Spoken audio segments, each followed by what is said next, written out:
Salam jumpa kepada semua orang tua siswa, mulai dari TKB sampai TKA dan TKB. Kami, pimpinan, guru, dan pegawai TK Kristen Ebenezer GK Manado, menyambut kalian dengan penuh syukur dan sukacita karena bisa meluangkan waktunya untuk hadir di acara yang pertama kali kita laksanakan di tahun ajaran 2021-2022. Dan kegiatan parenting group kita kali ini bertemakan bermain bersama anak. Kami sangat mengharapkan setiap orang tua dapat mengikuti kegiatan ini sampai selesai. Dan kiranya Tuhan Yesus saja yang menyertai dan memberkati kegiatan kita saat ini. Dan kita akan buka kegiatan kita dengan doa, tapi sebelumnya kita akan mendengarkan pujian Keluarga Bahagia. Keluarga bahagia.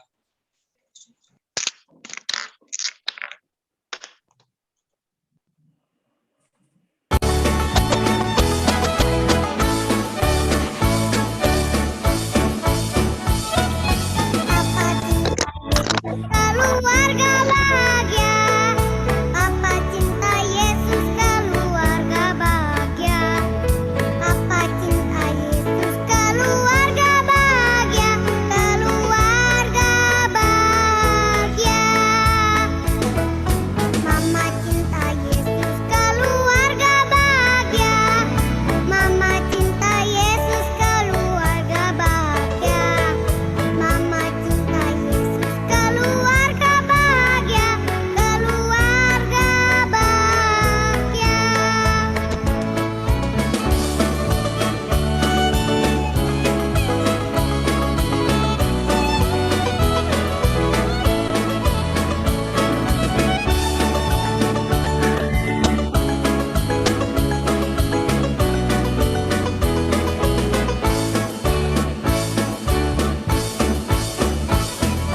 Kakak cinta Yesus keluarga bahagia, Kakak cinta Yesus keluarga bahagia, Kakak cinta Yesus keluarga bahagia, keluarga bahagia. Semua cinta Yesus keluarga bahagia, semua cinta Yesus keluarga bahagia, semua cinta Yesus keluarga bahagia, keluarga bahagia, keluarga bahagia, keluarga bahagia.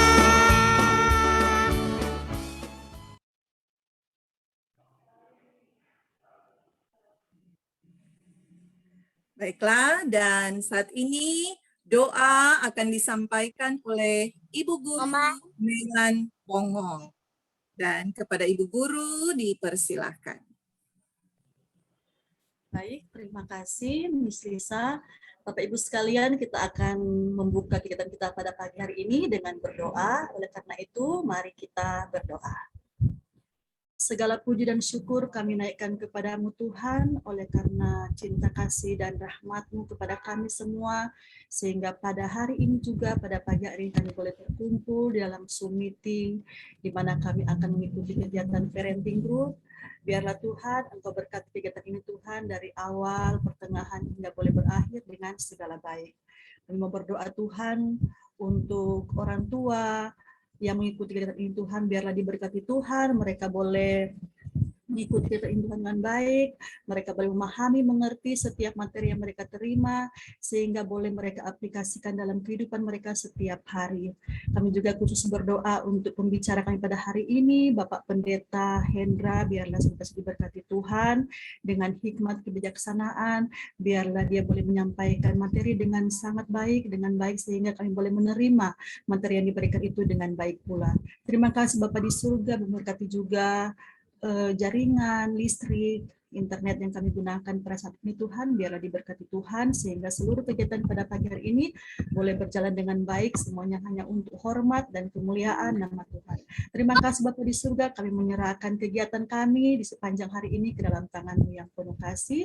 Inilah doa kami dalam nama Tuhan Yesus, kami berdoa dan mengucap syukur. Amin.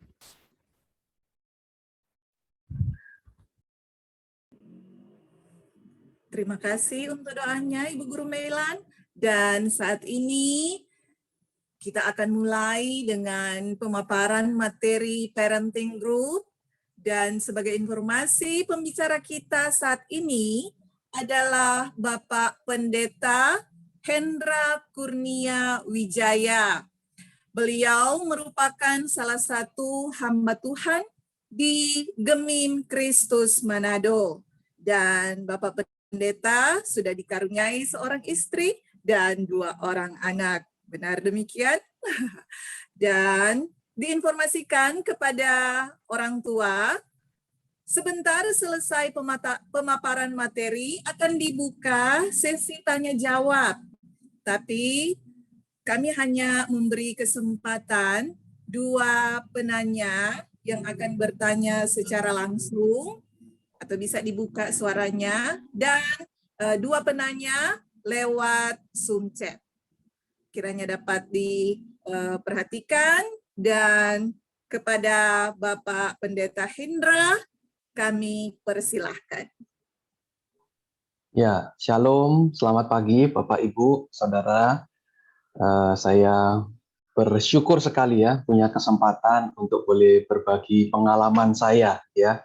Dan tema yang diberikan kepada saya, bagi saya ini menarik sekali ya, karena mungkin tidak biasanya kita mengajarkan orang tua cara bermain dengan anak, begitu ya, tidak biasanya. Tapi saya mengerti maksud daripada tema ini adalah untuk menekankan atau membuka wawasan kita bersama betapa pentingnya waktu-waktu bermain bersama dengan anak ya. Sebelum kita akan mengikuti materi yang akan saya sampaikan, saya undang kita sekali lagi tundukkan kepala ya, kita berdoa bersama-sama memohon pertolongan Allah Roh Kudus. Mari kita berdoa Bapak Ibu. Kami bersyukur kepada Tuhan untuk kasih setia Tuhan dalam kehidupan kami, dan hari ini kami bersama-sama punya kesempatan untuk boleh kembali belajar. Kami sebagai orang tua, kami sadar kami tidak pernah secara sengaja untuk boleh mengambil mata pelajaran bagaimana mengasuh anak. Kami tidak pernah diajarkan. Kami belajar dari trial and error dan dari sumber-sumber yang mungkin minimal kami bisa dapatkan. Kami sungguh membutuhkan pertolongan Tuhan, terang daripada kebenaran firman Tuhan yang memandu kami sehingga kami boleh Tuhan dapati melakukan tugas tanggung jawab yang adalah hak istimewa ini boleh membesarkan dan mendidik anak-anak kami dalam terang firman Tuhan. Tolong hamba-Mu, penuh keterbatasan, kemudaan, ketidakberpengalaman, Tuhan pakai dia menjadi saluran berkat Tuhan, menyampaikan apa yang menjadi kehendak Tuhan bagi generasi penerus kami. Terima kasih Bapak, ini doa ucapan syukur kami, dalam nama Tuhan kami Yesus Kristus kami berdoa. Amin. Baik Bapak Ibu saudara kasih dalam Tuhan, saya akan share screen. Ya, ini adalah tema kita hari ini Bapak Ibu saudara, bermain bersama anak. Bapak Ibu saudara kasih dalam Tuhan, saya mulai dengan 2 buah pertanyaan Bapak Ibu saudara ya, dan tidak perlu dijawab. Ini hanya perlu Bapak Ibu saudara renungkan secara pribadi ya, menjadi suatu ingat-ingatan begitu. Dan saya pikir ada baiknya ini akan menjadi terus refleksi sepanjang saya menyampaikan materi ya. Pertanyaan yang pertama adalah ini Bapak Ibu Saudara. Apakah saya mempunyai waktu bermain bersama anak saya secara intensional tentunya ya, secara disengaja saya jadwalkan, punya atau tidak ya. Yang kedua, apakah saya pernah terpikir untuk memasukkan kegiatan bermain itu dalam agenda saya, ya. Jadi punya waktu yang memang benar-benar terjadwal, gitu ya. Kita agendakan, bukan hanya sambil lalu atau waktu dipanggil, gitu ya, tapi diagendakan. Ini pertanyaan yang akan menjadi refleksi kita Bapak Ibu Saudara, dan kita akan temukan jawabannya betapa pentingnya waktu bermain bersama dengan anak, sehingga dalam tanda petik saya mendorong, bahkan boleh dikatakan mendesak, ini urgent, kita perlu punya, gitu ya, mengagendakan waktu bermain dengan anak kita. Saya mencoba kita melihat betapa pentingnya tema ini dengan membuat sebuah skenario untuk Bapak Ibu Saudara, ya. Pikirkan sejenak skenario ini Bapak Ibu Saudara. Seandainya Bapak Ibu dikaruniai seorang anak atau dua orang anak, ya, dan dia sudah bersama-sama dengan Bapak Ibu selama rentang usia 0 sampai 18 tahun, ya. Dan dari rentang 0 sampai 18 tahun itu Bapak Ibu secara konsisten, ini ya, setiap hari menyediakan waktu 20 menit untuk boleh bersama-sama dengan anak kita, ya. Jadi usia 0 sampai 18 tahun, setiap hari kita luangkan 20 menit. Pertanyaannya Bapak Ibu Saudara, sedikit matematis ya. Kira-kira berapa banyak waktu yang sudah kita dedikasikan untuk anak kita? Kalau kita berkomitmen 20 menit dan sudah kita lakukan itu ya, 20 menit per hari selama 18 tahun. Ya. Hitungan matematikanya seperti ini Bapak Saudara. Ya. Hasilnya adalah 131.400 menit. Wah, sepertinya besar juga begitu ya. Tapi tunggu dulu. 24 jam itu 60 menit, berarti ada 1.440 menit. Seberapa banyakkah itu? Ternyata Bapak Ibu Saudara, ketika kita berkomitmen dan meluangkan waktu 20 menit saja per hari selama 18 tahun hidup anak-anak kita hanya meluangkan waktu 91 hari dari total 6.500 sekian hari. 3 bulan dari total 216 bulan. Dan itu berapa persen Bapak Ibu Saudara? Itu hanya 1,38% dari rentang hidup anak kita 18 tahun. Mencengangkan bukan? 20 menit per hari sepertinya kok kurang. Ya, karena kita hanya meluangkan waktu, anak kita hidup 18 tahun, tapi kita hitungannya cuma bulan Bapak Ibu Saudara meluangkan waktu dengan mereka. Ini menjadi sebuah hal yang sangat serius kita pikirkan, bukan Bapak Ibu Saudara. Karena skenario ini membukakan mata, wawasan kita. 20 menit tiap hari itu saya pikir sudah sangat sedikit begitu ya. Apalagi mohon maaf ini.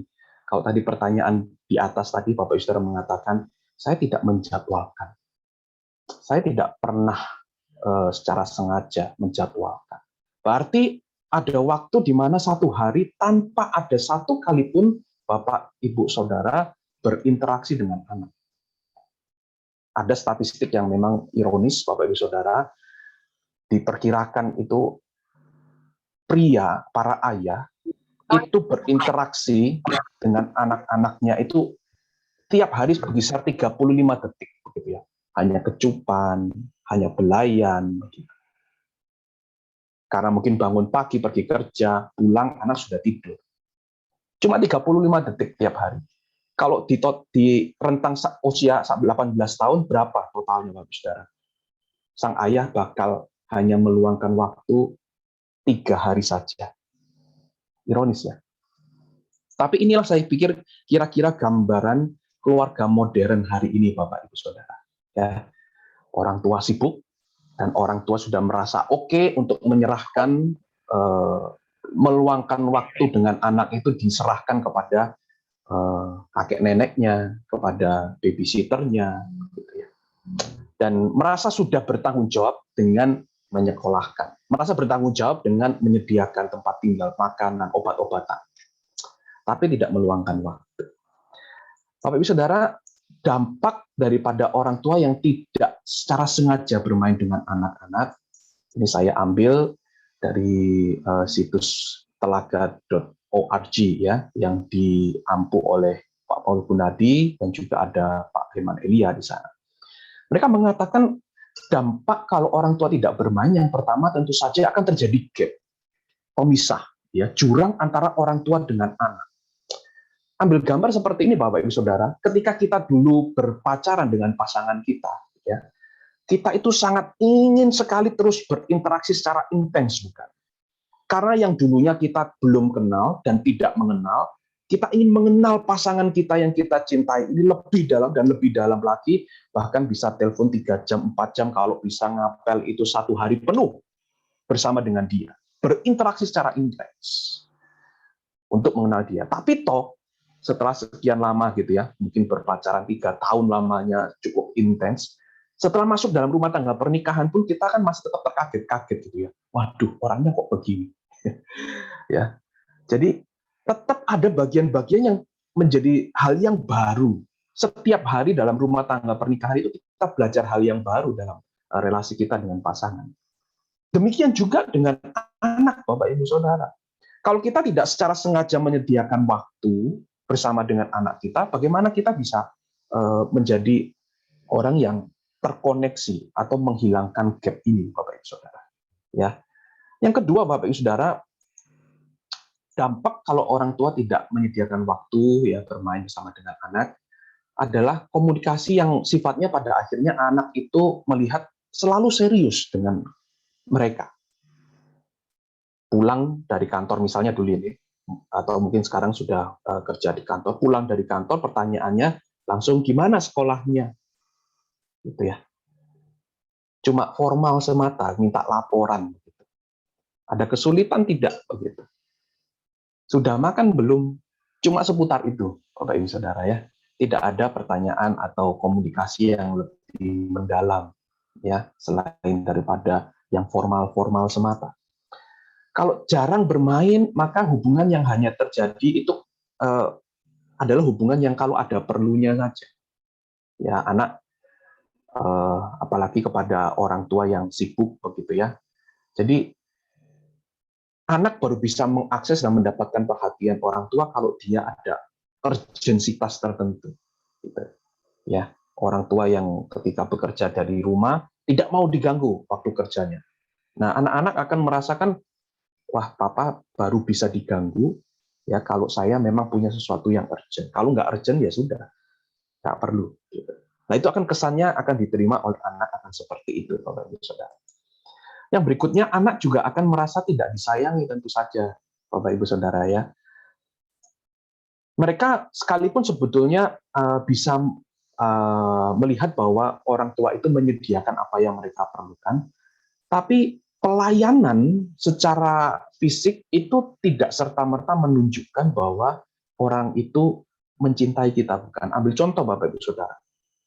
Kalau kita ke restoran, Bapak Ibu Saudara, dan kita dilayani oleh pelayan di sana. Dilayani semua, begitu istimewa, begitu ya. Dan kita dianggap sebagai raja. Tapi apakah bentuk pelayanan itu menunjukkan bahwa sang pelayan itu mencintai kita? Kan tidak. Gitu ya. Karena sifatnya apa? Kita hanya panggil waktu dia perlu. Dia datang langsung memenuhi kebutuhan kita. Nah, pertanyaannya saya balik sekarang. Apakah kita hanya menjadi pelayan dari anak-anak kita? Kalau kita terbiasa seperti itu, Bapak Ibu Saudara, maka tidak heran ya anak kita tumbuh besar menjadikan kita mesin ATM. Kalau ada perlunya saja, baru panggil, baru telepon, baru ngobrol, gitu ya. Nah, kenapa ini saya berkaitan dengan bermain, Bapak Ibu Saudara? Karena ketika bermain, Bapak Ibu Saudara, ada interaksi yang lebih dari sekedar hanya memenuhi kebutuhan material, bukan? Di sana ada tentu saja yang kebalikan daripada dampak negatif ini. Ya, gap itu akan teratasi, ya, komunikasi tidak hanya sifatnya serius, ada canda tawa di sana. Hubungannya itu bukan hanya waktu penting atau mendesak semata, gitu ya. Dan anak bisa merasa disayangi dengan kehadiran daripada orang tua, secara khusus ayah. Nah, ini sekarang kita masuk berbicara tentang ayah, Bapak Ibu Saudara. Ada satu kondisi di sosial masyarakat yang para ahli sosiologi sekarang mengeluarkan kosakata ini. Mungkin Bapak sudah pernah dengar.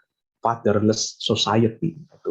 Yaitu keadaan peran dan figur ayah dalam kehidupan seorang anak.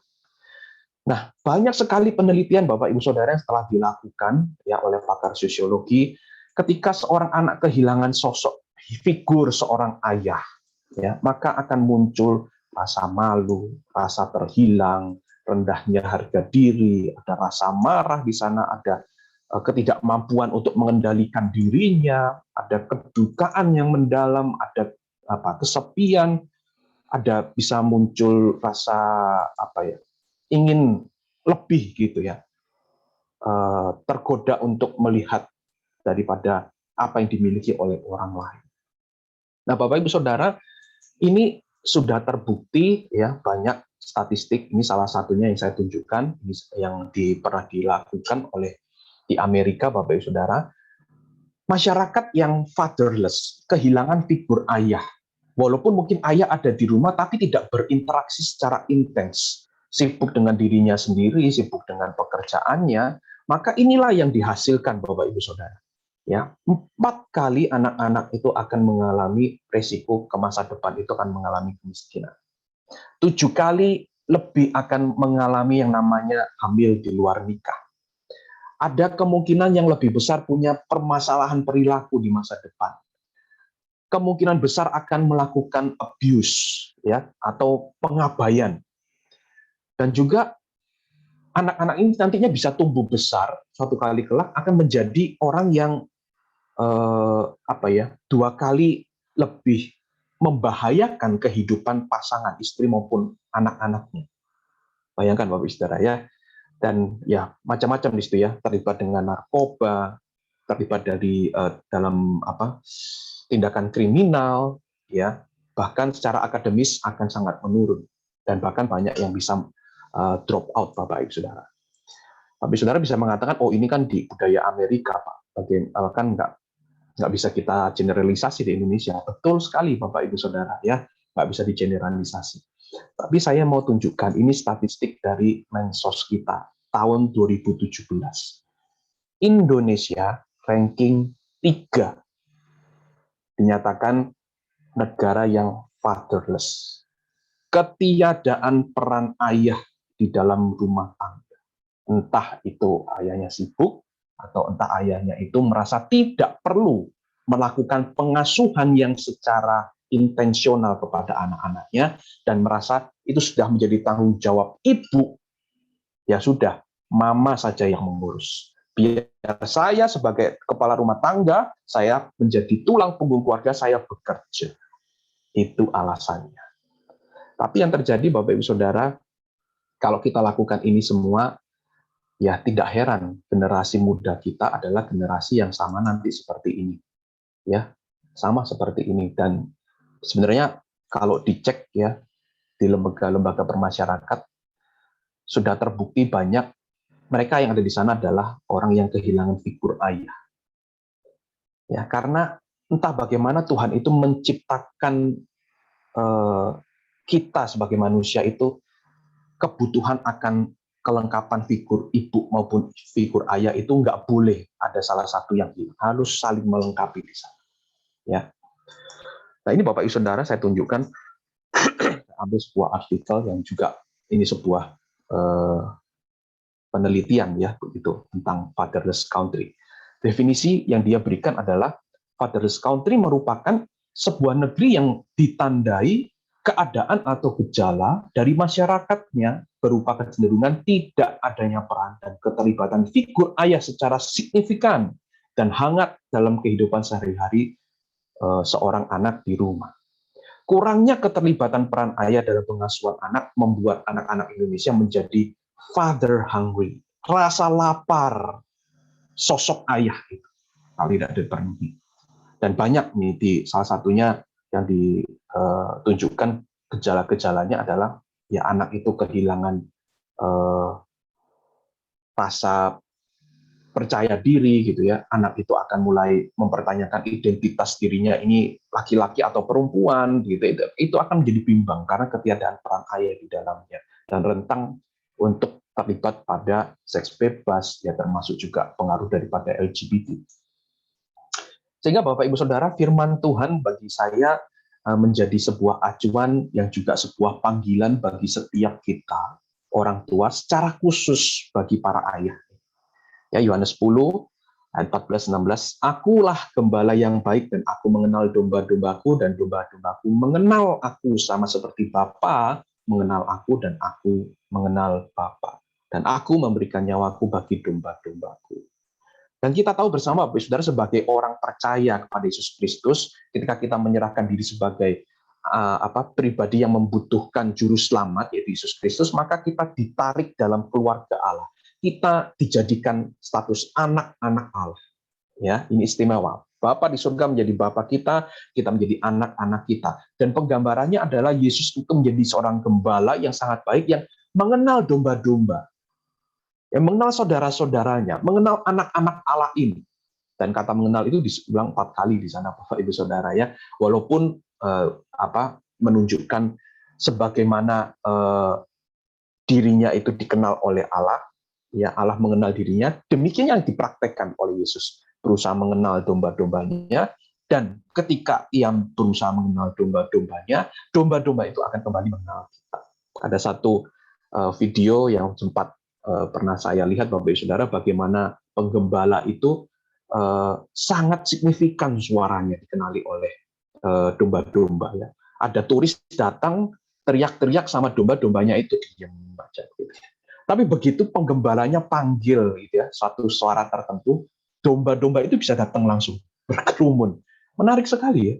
Karena mengenali, karena saking intensnya interaksi. Jadi gembala itu mengenali ciri fisiknya, mengenali suaranya, mengenali gerak-geriknya, mengenali juga kebutuhan-kebutuhan daripada domba-domba. Sehingga Bapak Ibu Saudara, bagi saya contoh keteladanan atau penggambaran Allah itu, Yesus itu sebagai gembala, maka peran panggilan para ayah, para ibu, ya, adalah menjadi penggembala, tapi sekaligus juga penggembira. Ya, ini gampang kita ingat, ya. Ini pesan yang ingin saya sampaikan. Jadilah penggembala dan penggembira bagi anak-anak kita. Penggembala itu berarti menunjukkan bahwa kita ini mau membimbing, ya. Kita ini peduli, kita ini menolong mereka untuk mengalami pertumbuhan sebaik mungkin, ya. Memberikan nuansa aman, nyaman, menyenangkan kepada anak-anak kita. Ya, kita anggap anak-anak kita ini domba-domba kecil yang sangat berharga. Perlu perhatian penuh. Ya, tidak bisa dibiarkan sendiri. Apalagi diserahkan sama penggembala yang bayaran, Bapak Ibu Saudara. Aduh, ya, penggembala bayaran itu bisa lalai. Tapi kalau kita pemiliknya, kita penggembalanya sendiri, maka kita pasti akan berlaku berbeda. Yang kedua, untuk bertumbuh kembang baik, itu anak itu membutuhkan suasana yang sekali lagi baik secara fisik, emosi, itu bisa disediakan oleh penggembala, maksudnya. Nah, selain menjadi penggembala, itu fungsi kita yang lain adalah menjadi penggembira, ya. Penggembira berarti kita menyediakan satu lingkungan di mana anak-anak secara bebas mengekspresikan dirinya, ya. Dan itu akan menggali potensi-potensi yang ada di dalam dirinya yang memang Tuhan sudah letakkan pada diri mereka, Bapak Ibu Saudara. Nah, yang menjadi pertanyaan adalah bagaimana kita para ayah secara khususnya, ya, melaksanakan fungsi membimbing ini menuju kedewasaan untuk anak-anak kita. Cuma 2 hal, Bapak Ibu Saudara. Sediakan waktu dan berkreasilah, ya. Yang pertama, sediakan waktu berarti para ayah itu dapat memberikan waktu dan dirinya, bukan cuma waktu, ya. Berada di ruangan yang sama bukan berarti sedang bersama. Ya. Berada di ruangan yang bersama bukan berarti saling terkoneksi. Ya. Maka harus kita memberikan diri kita kepada anak-anak kita. Seorang ayah yang mengasihi anaknya tentu akan menyempatkan diri untuk bersama-sama dengan anaknya, dan seorang anak itu membutuhkan bukti yang nyata. Kalau ayahnya, ibunya itu mengasihi dia. Dengan cara apa? Jadilah penggembira, bermain dengan mereka. Ya. Yang kedua, Bapak Ibu Saudara, kita orang tua harus berkreasi untuk menciptakan sebuah suasana yang menyenangkan, yang sehat, itu menjadi sebuah proses tumbuh kembang yang sangat efektif nantinya bagi anak-anak kita. Bukankah umumnya kita ya, para ayah itu mencoba berkreasi sebaik mungkin, seoptimal mungkin di kantor, di dunia kerja kita, di hobi kita. Oh, alangkah baiknya Bapak Ibu Saudara, potensi kerinduan untuk berkreasi itu juga kita terapkan di rumah tangga kita, secara khusus dalam pengasuhan kepada anak-anak kita. Pasti banyak hal yang dapat dipelajari oleh anak-anak kita, yang pasti akan membekas dalam hatinya, dan mereka akan tahu ayah itu adalah pribadi yang bisa diteladani, menunjukkan kreasi-kreasi dan berusaha optimal untuk menunjukkan rasa sayangnya kepada saya. Nah, Bapak Ibu Saudara, saya juga akan memberikan kepada kita ada 3 manfaat bermain dengan anak. Sekali lagi ini saya ambil dari telaga.org. Ada banyak manfaat, tapi saya fokus pada 3 hal ini. Ini yang ditulis oleh Ibu Anne Kartawijaya. Yang pertama, manfaat itu akan mengikat tadi itu ya, mengikat hubungan antara orang tua dengan anak. Bapak Ibu Saudara, ketika mempersiapkan bahan ini ya, saya tentu saja mencari file-file rekaman ya, foto, video yang pernah saya miliki bersama dengan anak-anak saya ya. Dan ketika melihat semua rekaman itu dan anak saya datang ikut melihat ya, setelah melihat dan ketika tidur waktu tidur malam, mereka senang sekali, dan salah satu anak saya yaitu Ezekiel sekarang berusia 8 tahun, dia langsung spontan mengatakan, "We are the best family," gitu ya. Dia mengatakan hal itu. Dia mengatakan, "Mommy the best cooker and Daddy the best player." Maksudnya orang yang suka bermain gitu ya, karena istri saya itu suka mendokumentasikan waktu-waktu di mana kami bermain, Bapak Ibu Saudara. Ya, nanti kalau ada kesempatan saya akan tunjukkan secuplik kompilasi waktu bermain kami, Bapak Ibu Saudara ya. Yang berikutnya Bapak Ibu Saudara, manfaat daripada bermain itu adalah melatih karakter anak-anak kita. Di mana anak-anak bisa melatih daya juang. Tentu saja jangan langsung kehidupan nyata, tapi harus di dalam satu ruang virtual begitu ya, dalam sebuah permainan. Anak itu akan diasah daya juangnya, Bapak Ibu Saudara. Bagaimana anak dilatih dalam kejujuran? Dengan cara bermain. Karena dengan bermain, dia berusaha, ada keinginan untuk menang, ada kompetensi di sana, ada kompetisi, keinginan untuk menang di sana itu baik, bukan buruk ya. Keinginan menang itu baik, menjadi yang nomor 1 itu baik. Tapi akan menjadi kemenangan yang sehat. Karena di dalam bermain ada aturannya. Ya, harus dengan jujur. Saya bermain dengan anak saya misalnya matching card gitu ya, pakai kartu soliter biasa, Bapak Ibu Saudara. Kartu biasa itu mencocokkan angka dan warna, Bapak Ibu Saudara. Jadi ditutup, dirangkai semua, kemudian buka kalau sama itu menjadi milikmu. Jadi ada aturannya. Kalau tidak sama ditutup lagi, gitu ya. Nah, sesekali dia pernah melakukan coba buka lebih dari 1. Saya katakan tidak boleh. Aturannya harus cuma buka 2, kalau nggak sama ya sudah tutup. Dan dia mulai tertarik dan dia mulai mentaati aturan itu. Dan saudara, saya tercengang-cengang, ada kalanya anak saya bisa menang dari saya. Gitu ya. Saya bisa ya mengikuti, tapi ada kalanya saya kalah, Bapak Ibu Saudara, tanpa saya sengaja kalah. Tentu saja ada masa-masa di mana saya harus secara sengaja mengalah. Lupa, bukannya kita harus melatih anak-anak kita supaya jangan sampai jangan kita mengalah, karena di dunia luar itu nggak ada yang namanya mengalah, harus berkompetisi. Justru Bapak Ibu Saudara, saya mau katakan di luar dunia sana itu kemungkinan anak kita menang itu bisa mungkin tipis. Di rumah lah kita beri kesempatan mereka untuk menang lebih banyak. Supaya apa? Meningkatkan kepercayaan diri mereka begitu ya. Beberapa hari waktu yang lalu saya bermain dengan anak-anak saya. Hal yang sederhana Bapak Ibu Saudara ya. Jepitan jemuran itu ya, saya kumpulkan di mangkok. Jadi ada warna merah, warna biru, warna hijau. Anak saya laki-laki, anak saya warna perempuan, kemudian saya. Dan lomba, ambil 1, lari ke sana, taruh di sana, di tempat yang ujung. Senang sekali mereka mempraktekkan itu. Tertawa, teriak, begitu ya.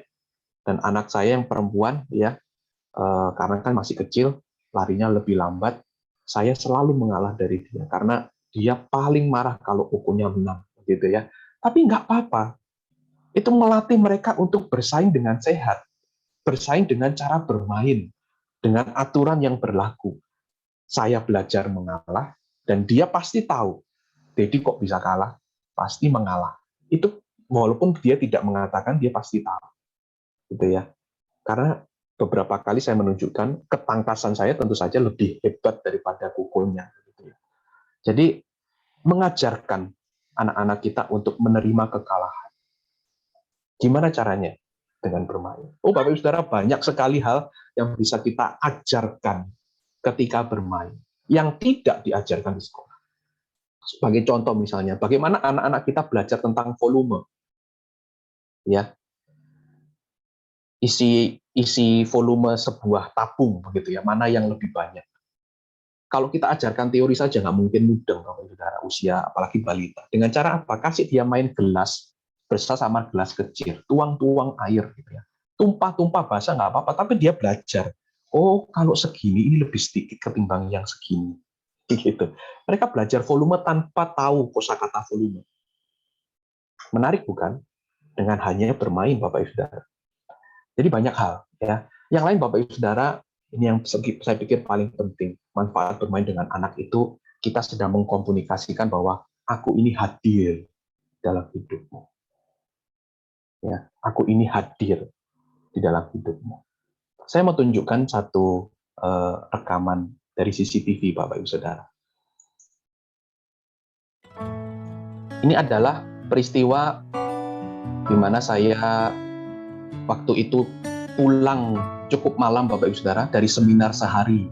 Saya sudah kelelahan, saya pikir habis makan malam bersama dengan istri, saya mau naik gitu ya, saya mau mandi, saya mau istirahat. Tapi anak saya panggil saya, Dedi, ayo main bola. Udah deh, saya pikir sebentar aja ya. Saya bermain bola dengan dia dan skornya ya, saya mengalah, ya 10-6, dia 10, saya 6. Dan setelah permainan itu, tiba-tiba rasa capek saya bisa hilang, Bapak Ibu Saudara. Bisa rileks sekali. Saya tahu apa penyebabnya. Penyebabnya adalah kalimat terakhir yang dia ucapkan sebelum saya naik ke atas kamar saya. Dia mengatakan, I love you, Daddy. Hanya dengan menemani dia bermain bola, nggak lebih dari setengah jam. Itu saya pikir satu momen yang indah yang bisa saya tunjukkan. Dedi itu bukan seharian terus kerja di luar, tapi Dedi itu hadir dalam hidup saya. Ya, Dedi itu ada. Dedi itu berinteraksi dengan saya. Masih banyak Bapak Ibu Saudara manfaat lain daripada bermain bersama dengan anak. Tapi yang paling penting Bapak Ibu Saudara, kita harus menyadari ini dan berani untuk mencoba mulai bermain dengan anak-anak kita. Memang banyak sekali kendala yang bisa kita ungkapkan ya, sebagai orang tua. Ya rasa lelah lah, gitu ya, minat yang berbeda dengan anak, kondisi emosi mungkin orang tua yang kecapean, kurang baik, belum lagi ada persoalan konflik dengan pasangan, ya dengan mertua, dengan ipar, ya, ada rasa khawatir nggak bisa menghentikan permainan, dengan ada jadwal yang lain, rasa khawatir nggak bisa mengikuti kemauan anak, ya minat anak, tidak tahu bagaimana memulai, macam-macam Bapak Ibu Saudara ya. Kendala yang terbesar menurut saya adalah kendala kalau Bapak Ibu Saudara menganggap bermain itu sebagai musuh dari belajar. Oh, jangan sampai Bapak Ibu Saudara punya paradigma pola pikir seperti ini. Tidak, ya. Bermain itu bukan musuh dari belajar. Bahasa anak-anak itu adalah bahasa bermain, Bapak Ibu Saudara. Saya mendapati ini, ya, melihat daripada anak saya yang kecil, yang wanita. Sepertinya ada masa di mana saya tidak cukup waktu untuk bermain dengan dia, tapi dia bermain dengan II-nya, gitu ya, antinya, jadi adik perempuan dari istri saya. Sehingga dia sangat dekat sekali dengan adik ipar dan senang sekali ketika bertemu dan berinteraksi karena meluangkan waktu bermain. Dan Bapak Ibu Saudara, banyak hal yang saya dapati kosakata baru yang karena interaksi dengan II-nya gitu ya, itu bermunculan gitu ya, yang tidak pernah saya ajarkan.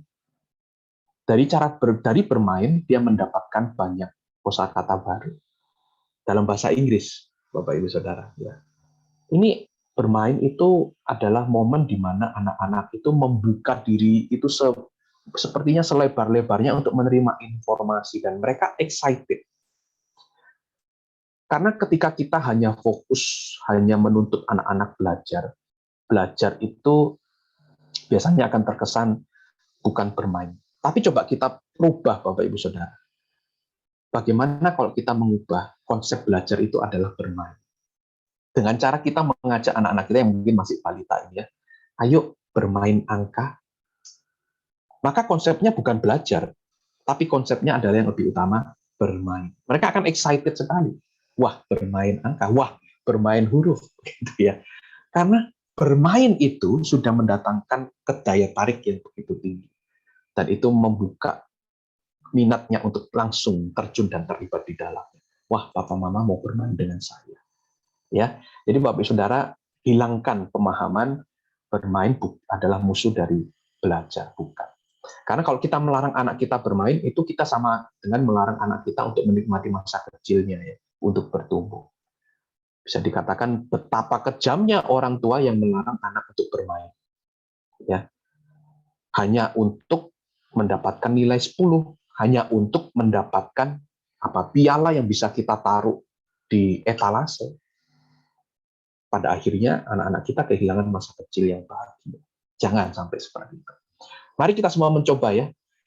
Dan percayalah Bapak Ibu Saudara, anak-anak dari keluarga yang suka bermain akan menjadi anak-anak yang cerdas. Dia pasti akan pandai bergaul, mudah mengikuti berbagai macam aturan. Di mana cara belajarnya? Dari bermain, Bapak Ibu Saudara. Dan Bapak Ibu Saudara, saya akan memutarkan sebuah klip ya yang menunjukkan urgensitas menjadi penggembala dan penggembira di dalam masa hidup anak-anak kita. Jangan sampai kesempatan itu berlalu. Ini iklan sebuah shopping online ya, sebuah toko iklan, toko online. Sebelum itu, mungkin ini cuplikan sedikit ya. Saya menunjukkan apa yang saya lakukan bersama dengan anak-anak saya. Anak saya belajar tentang tarantula, Bapak Ibu Saudara, karena saya mengajarkan, karena saya suka, begitu ya. Dan saya tidak menunjukkan rasa takut, pada akhirnya itu terbawa oleh anak saya. Kalau orang tua takut terhadap sesuatu, pasti itu biasanya menurun kepada anak. Ya, karena saya tidak takut, saya tunjukkan, saya tekatkan, lama-lama anak saya berani pegang tarantula. Yang gambar kedua itu adalah saya tangkap cicak untuk anak saya ya. Ya tentu saja mungkin cicak mungkin beberapa bagi ibu-ibu, tapi kalau kita rasa anak-anak kita tumbuh dewasa dengan rasa dengan cicak. Padahal cicak itu termasuk binatang yang disebutkan dalam Alkitab loh. Ada di dinding istana gitu ya. Nah, yang lain ya, anak saya tertarik dengan gempa, Bapak Ibu Saudara. Cara belajarnya gimana? Ada permainan blok gitu ya. Kita susun, dan dia itu suka menunjukkan presentasi gempa. Dia susun blok itu di atas kertas begitu ya. Dedi, ini gempa. Dia goyang-goyangkan kertas. Wah, gempa. Dan dia sudah bisa belajar sendiri, Bapak Ibu Saudara. Media YouTube itu saya pakai untuk edukasi gitu ya. Saya menunjukkan gimana sih terjadinya gempa, saya tunjukkan. Dan dia tertarik, dia bisa sebutkan gempa itu apa, begitu terjadi seperti apa yang bisa terjadi setelah gempa, dia tunjukkan. Ada tsunami jadi setelah gempa, dia tunjukkan. Gambar yang berikutnya, saya mencoba berkreasi, Bapak Ibu Saudara. Ini adalah gambaran malam Natal. Ya, saya buat origami dari berbentuk karakter-karakter di Natal itu. Ada domba, ada sapi, ada bayi, ada palungan, ya, ada Maria, Yusuf, ya pohon Natal. Kok bisa Pak? Saya juga nggak tahu, saya juga baru belajar. Lihat di mana? Lihat di YouTube. Gampang Bapak Ibu Saudara, tinggal diikutin. Dan itu jadi satu momen di mana saya mengajarkan firman Tuhan. Yesus Kristus lahir, ini momen Natal, ya kita jangan lewatkan, kita maknai sama-sama, dan mereka senang. Ya, bukan melulu buka Alkitab, oh coba ini baca ini ya baca ini. Itu boring, mereka apalagi usia balita belum bisa baca, Bapak Ibu Saudara. Kalau kita cuma baca, daya imajinasinya kurang. Ya, mereka perlu alat peraga. Mari berkreasi, tunjukkan alat peraga. Ini videonya, Bapak Ibu Saudara. Papa, ayo kita main kayak yang lagi. Nanti ya, selesai papa kerja. Kapan? Sebentar ya, Nak. Ini papa lagi bikin jam paling sempurna buat kamu.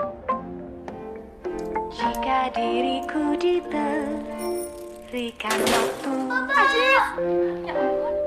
ku perhatikan kamu selalu untuk selamanya. Impian kian nyata, ku berikan segalanya. Janjikan mimpi yang teristimewa. Waktu kian menghilang, senantiasa Pakai air kerja. kisah yang terkenal berbanding perasaan. Aziz. Ya, Pak.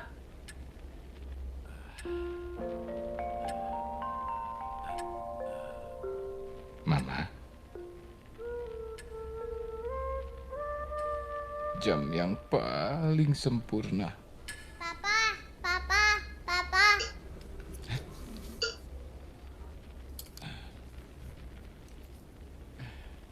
Aziz. Yuk makan, Pak. Ku hiraukan waktu, ku berikan segalanya. Ya, Bapak Ibu ya. Waktu itu cepat sekali berlalu, ya. Jangan sampai kita mengalami mimpi buruk daripada tokoh ayah di sana, Bapak Ibu Saudara. Ayo para ayah sediakan waktu untuk anak-anak. Bapak Ibu Saudara, anak saya kemarin lihat foto ini kembali gitu ya. Dan dia spontan berkata kepada adiknya, Mimi, tahu nggak siapa yang menciptakan gunung dan pohon-pohon yang indah itu? Gitu ya. Tuhan loh yang ciptakan. Loh, kenapa anak saya bisa mengatakan itu? Karena saya mengatakannya kepada dia. Karena itu berulang kali setiap kali kami berjalan, setiap kali kami pergi ke gunung, setiap kali kami pergi ke pantai, dan menunjukkan apa yang indah di dunia ini, itu buatan ciptaan Allah untuk kita nikmati. Dan itu membekas. Tidak perlu disuruh-suruh belajar. Tapi itu membekas. Dan itu dia ajarkan kepada adiknya. Bapak Ibu Saudara, kesempatan kita untuk mendampingi anak kita itu tidak banyak. Cepat sekali. Saya nggak merasa, ya. Saya lihat kembali rekaman-rekaman itu, waduh, cepat juga ya. Dulu masih kecil semua, tapi sekarang sudah mulai berat, Bapak Ibu Saudara mereka ya. Memang pekerjaan menumpuk ya bagi kita orang tua. Memang ada memakan waktu di jalan, bisa jadi kemacetan.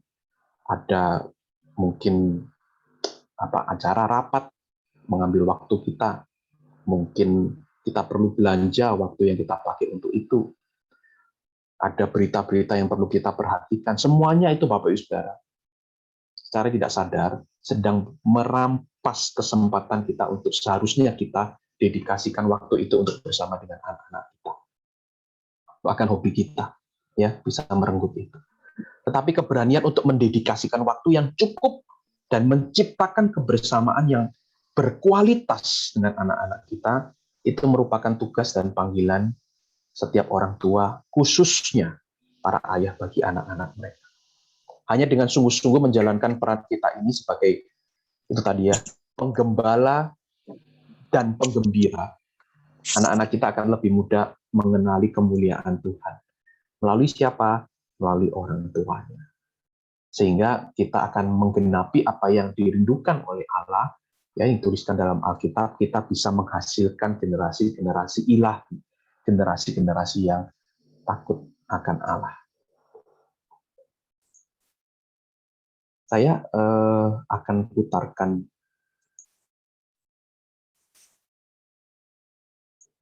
video, sebentar ya, saya cari secuplik gitu ya.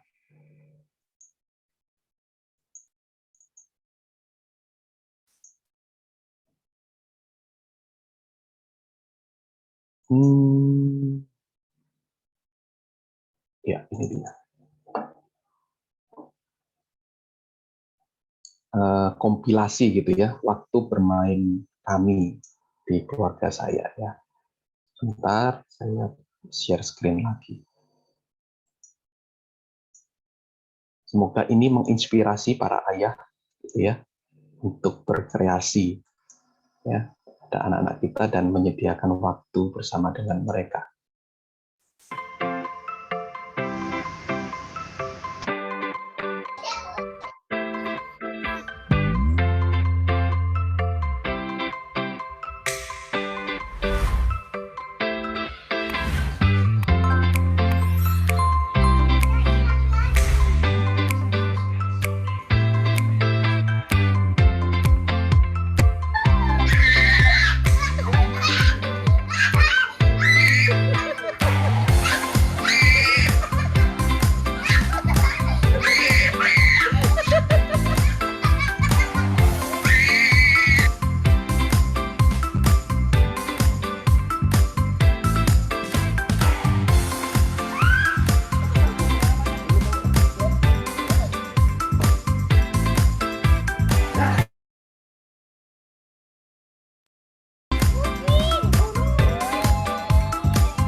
Banyak-banyaklah peluk anak, gendong anak.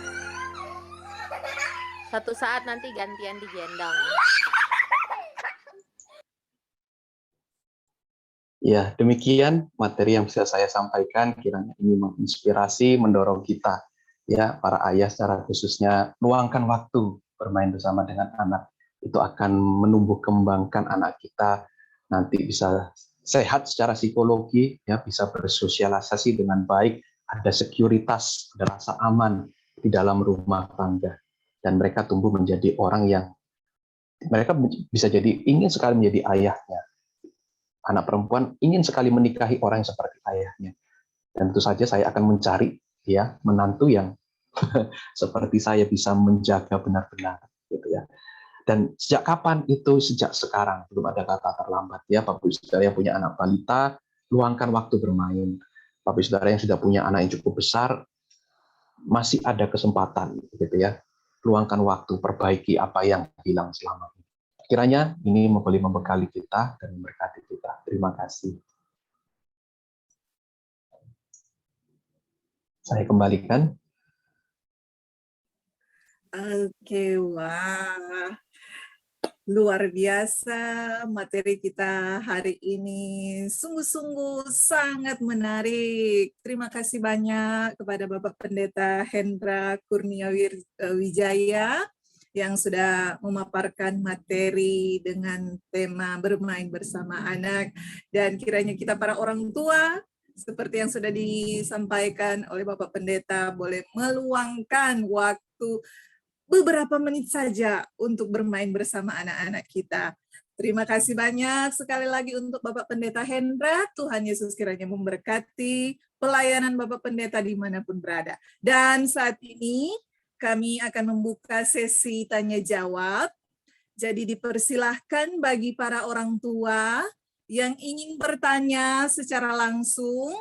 Jadi seperti yang Miss Lisa sudah sampaikan sebelumnya, kami hanya menerima 2 penanya saja lewat secara langsung dan 2 penanya lewat Zoom chat.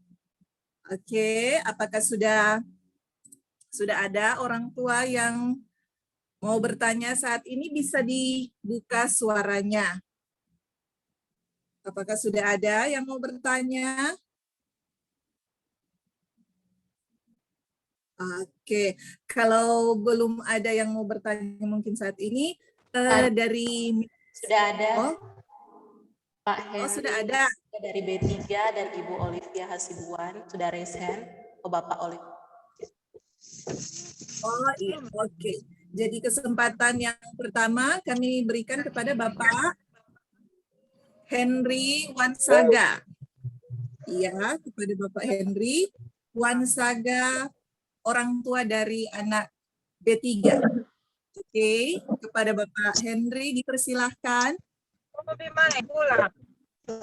Selamat pagi. Terima kasih untuk suara saya kedengeran? Iya, bisa. Ya, selamat pagi. Terima kasih, sangat menginspirasi dan bisa menjadi semangat bagi kami untuk bisa melakukan apa yang tadi Mr. Hendra sampaikan. Nah, ada satu yang mau saya tanyakan, Mr. Sampai sejauh mana kalau kita bermain itu melibatkan kontak fisik gitu ya? Kalau anak laki-laki itu sukanya, anak saya kebetulan laki-laki semua, suka kontak fisik gitu bermain.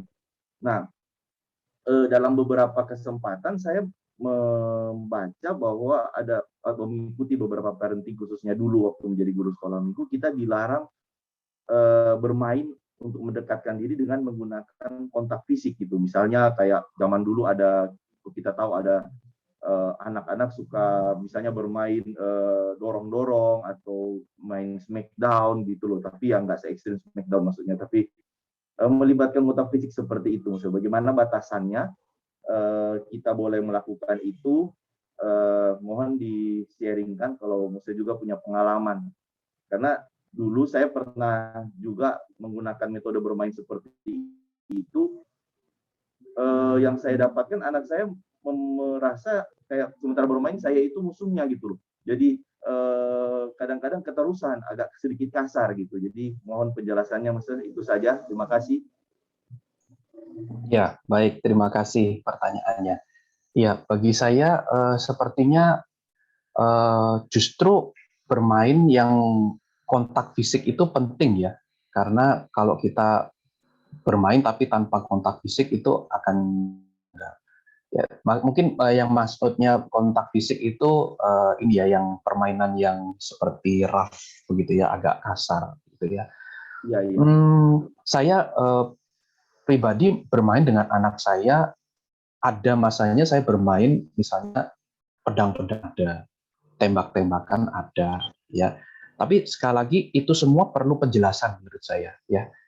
Jadi penjelasan di mana hal itu jangan dilakukan secara sungguh-sungguh, karena namanya bermain, jadi istilahnya kita pura-pura memukul. Ya. Dan ada kalanya memang pukulannya terlampau kencang begitu ya. Nah justru itu bagi saya berpikir seperti ini.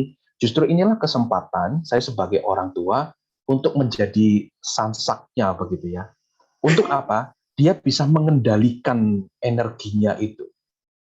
Dalam arti saya akan koreksi, itu terlalu keras, gitu ya. Jadi sehingga anak mengetahui ketika bermain pukul-pukulan itu tidak sebaiknya dilakukan dengan sungguh-sungguh, begitu.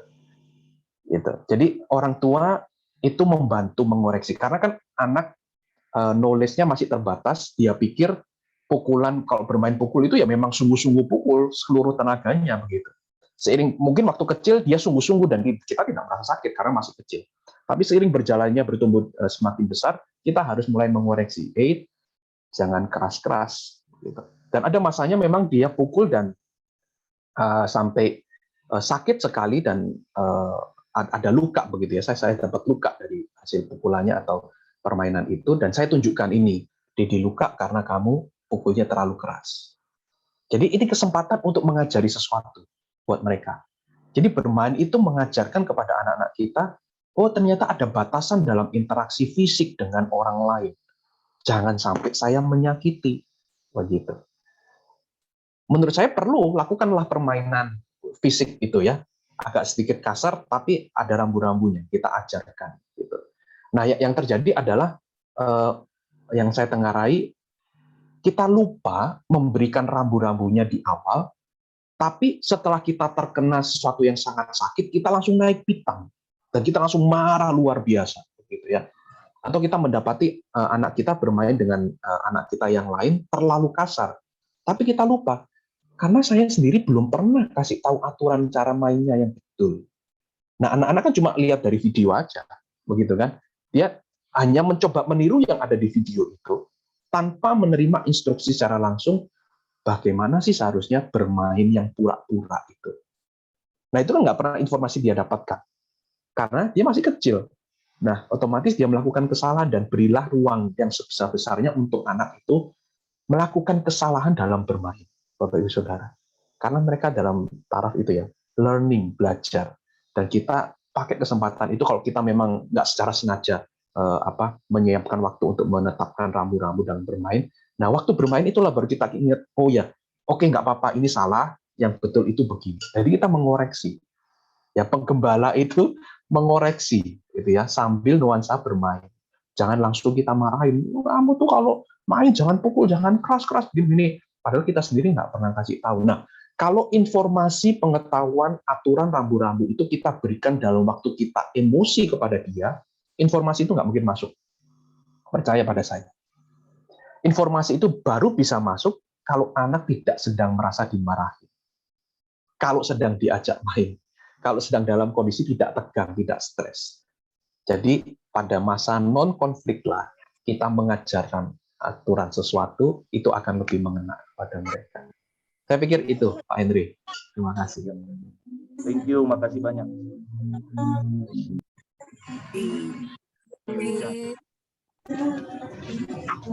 Jawabannya, Bapak Henry, sudah puas dengan jawabannya? Atau masih ada yang mau ditanyakan? Sudah, terima kasih. Bagus sekali. Terima kasih banyak. Dan pertanyaan yang kedua, kita akan dengarkan dari orang tua Olivia Hasibuan. Perwakilan dari anak kelas berapa? Ini Mama B4. Olivia, Mama. Oh, B2. Oke. Ini nama mamanya ya, Olivia. B4. Oh, B4. B4. Iya, oke. Dipersilakan, Bapak. Oke. Jadi, selamat pagi semua. Shalom. Shalom, Pak. Dapat dengar ini? Iya, bisa dengar, Pak. Oke, jadi mungkin menurut saya, bukan mungkin lagi, ini materi yang sangat bagus ya. Apalagi terutama orang sebagai ayah. Nah, jadi saya mencoba menanyakan kembali ke Pak Pendeta. Jadi, coba Pak, mohon untuk di posisi orang yang bapak-bapaknya ini ada kerja di luar daerah yang setiap seminggu sekali pulang atau sebulan sekali pulang. Nah, jadi bagaimana caranya ketika Bapak ada di posisi orang sebagai bapak-bapak yang kerja di luar itu dengan tetap menjadi sebagai penggembala dan penggembira.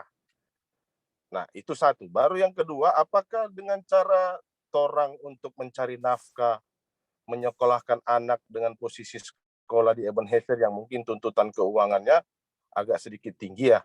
Jadi, apakah itu tidak tidak bisa dikatakan sebagai perhatian orang tua untuk memberikan yang lebih, terutama pendidikan yang lebih, terus dengan cara mencari nafkah untuk menyekolahkan anak.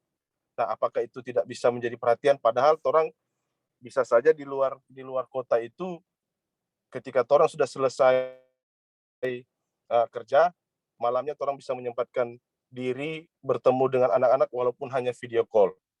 Nah, memang pertanyaan atau materi yang orang katakan pada saat anak itu, salah satunya yang seperti Pak Pendeta bilang, udah makan, tadi belajar apa, karena kesempatan kita itu bertemu langsung itu terganggu dengan situasi dan kondisi yang pekerjaan saya ada di luar daerah, gitu.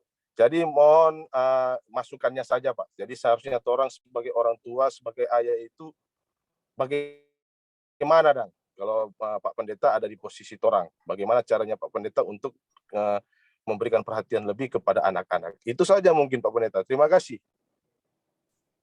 Iya, terima kasih pertanyaannya Pak. Ya, sungguh memang ini realita yang memang dihadapi oleh banyak orang tua juga, Bapak Ibu Saudara. Iya, untuk memang bagi orang tua ya, ayah yang bekerja di luar daerah, memang saya memahami itu situasional sekali ya, kasus khusus di mana memang ayah itu tidak bisa ada di rumah. Tapi sekali lagi kita dibantu sangat banyak dengan kemajuan teknologi hari ini. Kehadiran ayah itu tetap bisa dirasakan melalui media, walaupun itu tidak ideal ya, karena tidak ada sentuhan fisik begitu ya, hanya dari media dan tapi itu sedikit mengobati ya. Jadi tips dari saya adalah supaya sering-seringlah video call dengan keluarga, dengan anak gitu ya. Itu sudah kalau sudah dilakukan Bapak, bisa juga ketika video call itu dilakukan, mungkin pertanyaan yang diajukan itu bisa lebih kreatif begitu ya, tidak hanya melulu soal sekolah begitu ya, tapi coba misalnya ya, coba Papa mau lihat giginya begitu ya, sudah tumbuh berapa sih begitu kan, coba mau lihat tingginya, coba Mama ukur, jadi mau tahu tingginya berapa begitu kan, atau misalnya menceritakan pengalaman kita hari ini. Jadi nggak melulu kita tanya informasi tentang dia, tapi kita sampaikan apa yang kita alami hari ini. Tadi di kantor, aduh ketemu bos itu, ya, atau datang terlambat ke kantor gitu, menunjukkan mungkin kesalahan, kegagalan kita. Aduh hari ini Dedi kena macet di jalan, capek sekali. Nah itu informasi itu juga penting loh buat anak-anak untuk mengetahui Papa itu di luar itu ngapain sih, begitu. Jadi jangan melulu kita minta informasi dari anak, tapi kita memberikan informasi apa yang kita lalui kepada anak, itu akan menjadi suatu stimulus nanti ketika telepon lagi, dia ingin cerita sesuatu dengan papanya, begitu. Karena papanya suka cerita sesuatu pada dia. Atau bukalah pertanyaan yang open ended begitu ya kepada anak kita. Hari ini ada sesuatu yang menarik terjadi nggak? Tuh. Jadi biarkan dia bercerita apa yang menurut dia itu ingin dia sampaikan kepada kita. Jangan kita tanya secara spesifik gitu ya. PR-nya sudah belum. Jadi menurut saya jangan jadi polisi sekolah online lah buat anak-anak kita.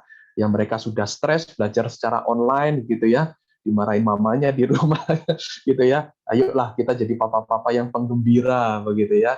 Ketika telepon sudahlah, jangan ngomongin soal sekolah, ngomongin hal yang lain. Mari kita berkreasi kreatif gitu ya, supaya anak pun jadi punya stress release-nya tersendiri. Jadi itu waktu yang dinanti-nanti pada akhirnya. Wah, Papa mau telepon, saya mau cerita apa? Wah, Papa mau telepon. Ini waktu yang rileks begitu kan. Jadi jangan telepon Papa, aduh tegang lagi. Laporan siapa sudah kerja PR begitu. Sudah selesai ini itu. Aduh, jangan begitu. Jadi buatlah sebuah interaksi yang lebih baik.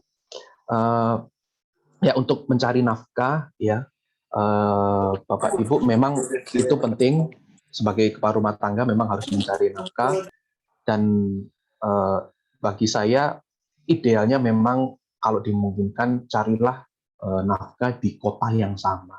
Memang tidak ideal begitu ya kalau misalnya di berbeda kota. Tapi kalaupun itu terpaksa begitu ya karena memang tidak ada alternatif yang lain, pakailah masa cuti itu yang sebaik-baik mungkin gitu ya. Ketika ada kesempatan weekend misalnya pulang ke rumah, pakailah itu memang full time. Saya ada di sana bukan untuk lagi pekerjaan saya, supaya saya ada untuk keluarga saya, untuk anak-anak saya. Sehingga sekali lagi itu jadi waktu yang dinanti-nanti. Jangan sampai anak tuh merasa papa pulang sama nggak pulang sama aja, gitu ya. Papa pulang yang ngurusin kerjaan, nggak boleh diganggu. Ya buat apa papa pulang? Pada akhirnya gitu. Jadi nggak sedikit juga keluarga-keluarga itu akan punya kesan anak itu bisa mengatakan buat apa papa pulang, gitu kan? Saya tanpa papa bersama dengan mama bisa survive. Menurut dia, pandangan dia yang terbatas. Ya. Karena apa? Karena tidak ada keterlibatan dan kontak yang cukup intens. Ya, jadi nggak masalah kalau memang terpaksa cari nafkah di luar daerah, tapi ketika ada kesempatan bersama dengan anak, benar-benar hadirlah di sana. Jangan terhalang dengan pekerjaan, dengan handphone, begitu ya. Benar-benar berinteraksi. Semoga itu dalam kemurahan Tuhan terus kita doakan itu cukup untuk memenuhi tangki kebutuhan emosinya untuk peran ayah dalam hidupnya.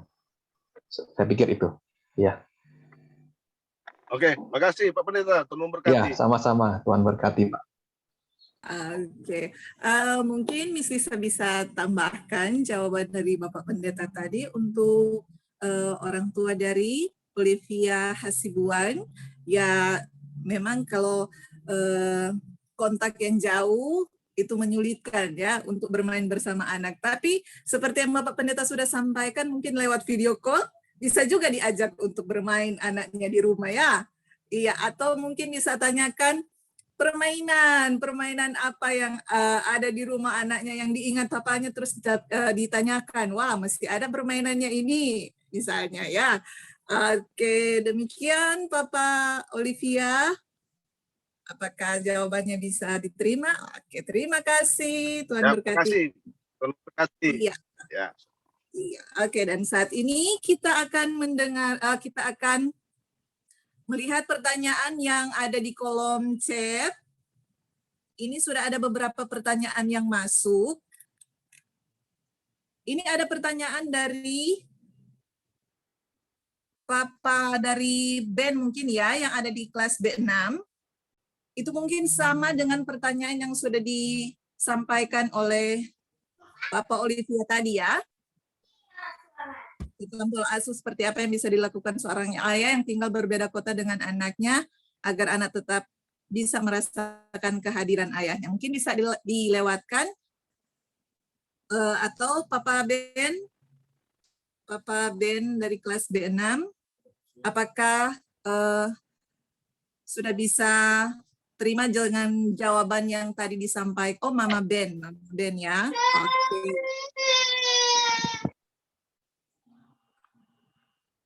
Oke, nanti akan dilihat. Selanjutnya di sini ada pertanyaan dari orang tua Javier Luisandro Umbo. Apakah ada dampak baik atau buruk bagi anak jika anak kebanyakan bermain dalam sehari? Kadang-kadang tidak mau istirahat siang dan malam pun tidurnya telat. Ya, mungkin yang pertama ini bisa langsung dijawab. Iya, terima kasih pertanyaannya. Ya, Bapak Ibu Saudara, jangan khawatir bermain itu menjadi sesuatu momok begitu ya. Banyak bermain justru punya banyak kesempatan belajar anak-anak. Tentu saja kita harus selektif permainan apanya ya. Kalau permainan itu adalah permainan gadget, Bapak Ibu Saudara perlu membatasinya gitu ya. Jangan terlalu banyak screen time. Memang screen time itu membuat anak itu memang disconnected dengan dunia nyata begitu ya. Jadi dia hanya berfokus pada itu, dan kita bisa tengarai tanda-tandanya kalau dia sudah kecanduan adalah ketika kita minta berhenti, dia marah. Nah, ketika itu terjadi Bapak Ibu Saudara, maka kita mengetahui itu sudah terlalu banyak menyita waktu dan itu menjadi suatu attachment ya, keterikatan yang cukup kuat bagi dirinya sehingga ketika itu diambil dia rasa sakit begitu. Nah, bagaimana caranya? Caranya adalah sekali lagi ketika non-konflik, ya mungkin sebelum tidur, ya atau ketika lagi makan, lagi santai, nggak ada masalah apa-apa, ini cuma ngobrol sama anak kita, ya. Misalnya anak saya, dia saya bilang, Kiel, saya perhatikan, Dedi perhatikan, kamu sudah sering sekali main handphone, ya. Sekarang Dedi sepertinya harus mulai membatasi. Kita bikin kesepakatan ya, satu hari kamu cuma boleh main misalnya 2 jam, gitu ya. Dan konsekuensinya kalau kamu melanggar ya aturan ini, maka handphonenya akan disimpan selama 1 minggu. Dan ini harus memang kesepakatan ini harus kesepakatan dua belah pihak, ya. Anak kita harus juga dilibatkan di sana, begitu. Dan ketika dia sudah oke, lakukan itu dengan konsisten. Kalau sudah 2 jam dia lebih, ya kita peringatkan. Kiel sudah 2 jam, yuk infonya ditaruh, main yang lain. Kalau dia melawan dan merasa itu tidak benar, kita ingatkan aturan yang sudah berlaku. Kan sudah ada aturannya, ya. Caranya seperti itu. Nanti konsekuensinya disimpan 1 minggu. Pilih mana, menaati aturan, kamu boleh main yang lain, atau disimpan. Nah, kalau dia masih marah dan tetap main, lakukan benar-benar, simpan handphone itu selama 1 minggu. Nah, mungkin beberapa orang tua mikir, aduh terus main apa anak saya? Begitu kan. Nah, itulah kesempatan kita, Bapak Saudara, harus mencari alternatif selain gadget. Sediakan aktivitas, permainan, selain gadget yang bisa dinikmati anak kita. Dan percaya anak kita itu adalah gudangnya produksi permainan dalam imajinasi. Dia bisa bermain apa saja. Jangan khawatir. Jangan khawatir kita nggak tahu mau main apa sama dia. Pancinglah seperti ini. Ayo, Dedi sudah ada di sini, siap bermain, gitu ya. Dedi punya waktu 1 jam, kita mau main apa? Kalau dia bilang nggak tahu, nggak punya mainan, jangan menyerah sama perilaku anak seperti itu, tapi bilang, kamu itu paling tahu cara bermain. Dedi pasti percaya kamu tahu mau main apa. Dedi mau main sama kamu. Dia pasti akan pikirkan sesuatu. Karena bahasa anak-anak itu memang bahasa bermain, gitu ya. Nah, dampak buruk untuk terlalu banyak bermain, sekali lagi tergantung dengan permainannya apa. Kalau permainan open-ended, gitu ya, blok, Lego, bagi saya lama tuh tinggal efeknya ya cuma capek sih ya. Tapi itu merangsang daya imajinasi anak-anak dan nggak masalah. Dan soal istirahat siang, sekali lagi, ini harus ada kesepakatan jadwal yang kita buat, gitu ya. Dan memang ada kalanya harus agak dipaksa di awal-awal. Anak saya pun awalnya susah tidur siang. Harus kami paksa, harus kami tentukan jadwal. Ini jadwal yang berlaku mulai minggu depan. Ya, harus jam sekian sampai jam sekian istirahat, harus tidur siang, itu wajib. Dan jelaskan alasannya kenapa mereka harus melakukan itu. Misalnya, ini supaya kalian bisa tetap sehat, gitu ya, bisa tetap segar, ya, tidak cepat capek, ya. Kalian masih anak-anak, perlu jam tidur lebih banyak. Berbeda dengan orang tua. Nah, itu penjelasan itu kan perlu ada. Sehingga mereka melakukannya itu tahu alasannya apa. Bukan hanya karena mama papa perintahkan, tapi dia tahu ada manfaat dan tujuan di balik peraturan-peraturan itu. Mungkin itu jawabannya. Terima kasih. Oke, terima kasih untuk jawabannya Pak Pendeta. Dan untuk orang tua dari Javier, apakah sudah puas dengan jawabannya dari Bapak Pendeta? Terima kasih Pak Pendeta. Oke, terima kasih. Sama Ibu. Dan pertanyaan terakhir yang lewat chat, ini ada orang tua dari Daryl David Lim. Daryl David Lim. Jika anak sudah terkena dampak dari ketidakhadiran dari orang tua, susah belajar, konsentrasi, dan lain sebagainya, apa yang harus dilakukan? Ya, terima kasih. Baik ya pertanyaannya.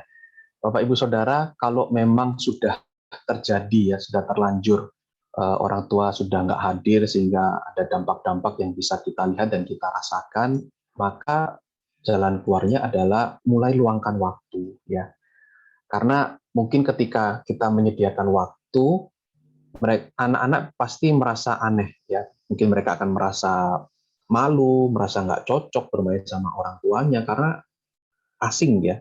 Karena belum punya pengalaman itu. Anak merasa nggak akrab dengan orang tuanya. Nah, apa yang perlu dilakukan? Mungkin awalnya ajak ngobrol. Sesuatu hal yang mungkin bisa dianggap tabu, tapi ini sudah budaya yang lalu, kita harus tinggalkan itu ya. Orang tua harus berani mengakui kesalahan. Katakan kepada anak kita, Dedi dulu salah. Dedi salah, nggak punya cukup banyak waktu untuk bermain sama kamu. Dedi minta maaf ya, tapi Dedi mau memperbaiki diri. Mami Dedi mau sediakan waktu untuk bermain sama kamu. Dan ini bukan cuma sekedar ucapan ya, bukan cuma manis di bibir, tapi memang harus kita lakukan. Ngajak ngobrol dengan dia. Jangan langsung menasehati. Ya, kamu harus belajar konsentrasi. Tak mungkin masuk. Kita nggak punya relasi, kita nggak punya koneksi. Siapa lu? Begitu bagi anak kita. Ya, datang-datang mau perintah-perintah. Jadi bangun koneksi lebih dulu. Dengan cara apa? Mengakui kesalahan. Mohon maaf. Dan itu baik loh. Jangan dikira orang tua meminta maaf kepada anak itu menunjukkan kelemahan. Tidak, itu menunjukkan kekuatan. Dan pembelajaran pada anak-anak. Oh, ternyata papa pun juga bisa bikin kesalahan. Papa itu tidak sempurna. Begitu. Dan dia akan menyadari, wah, papa berani meminta maaf. Itu akan menjadi karakter tertentu yang bagi dirinya di kemudian hari cikal bakal ketika dia berbuat salah, dia berani mengaku salah. Nggak lagi kucing-kucingan sama kita.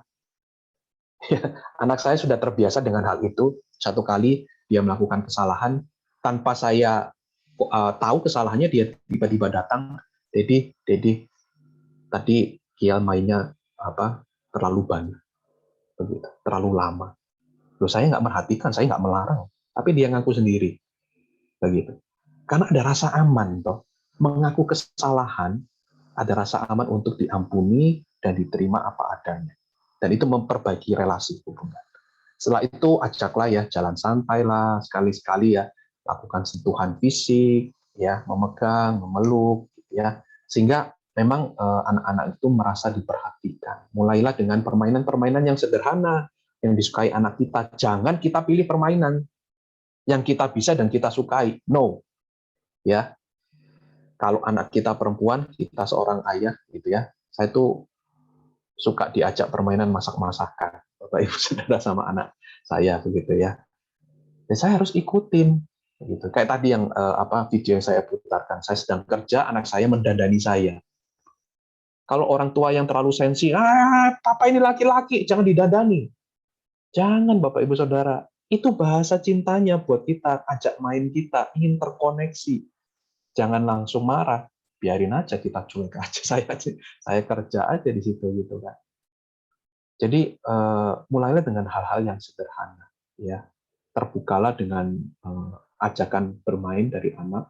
Ya, kalau selama ini diajak main kita selalu mengabaikan, perhatikan itu kerinduannya untuk terkoneksi kembali dengan kita. Ajakan mereka untuk bermain. Ya, jangan diabaikan. Ciptakan hubungan yang harmonis ya dengan pasangan kita, itu penting. Juga ya. Ada kalanya anak itu mulai bermasalah perilakunya karena menengarai, melihat relasi suami istri itu nggak baik.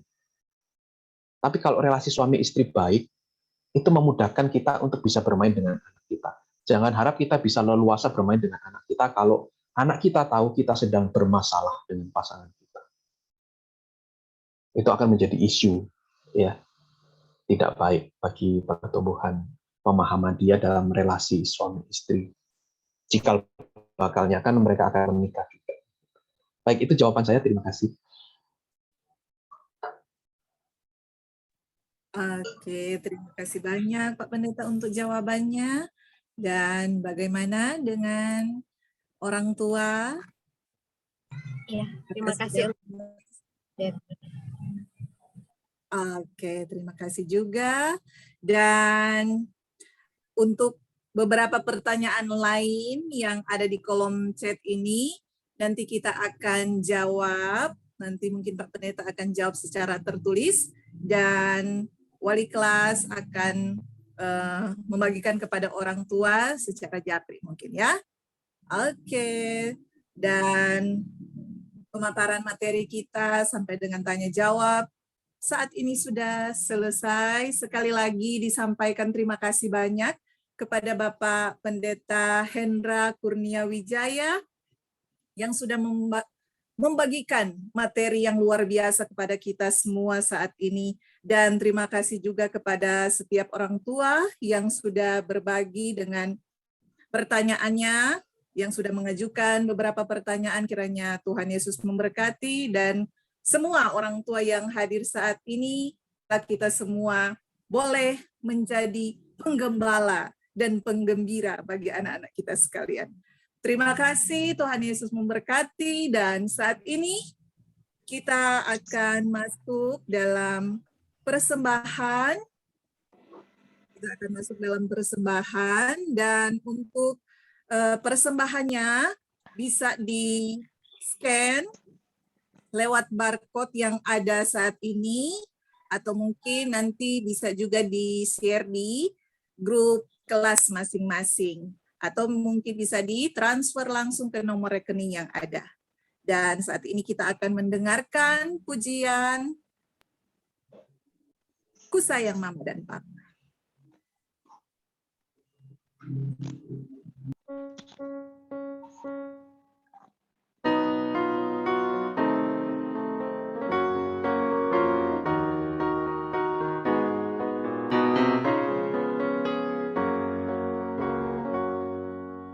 Ku sayang Mama dan Papa, ku cinta Mama dan Papa, tiap hari dibimbingnya dan selalu menemaniku. Jikalau malam pun tiba, ku dibelai dan dimanja, mereka bercerita padaku tentang Yesus yang mengasihiku. Terima kasih ya Tuhanku, Kau berikan Mama dan Papa yang baik. Ku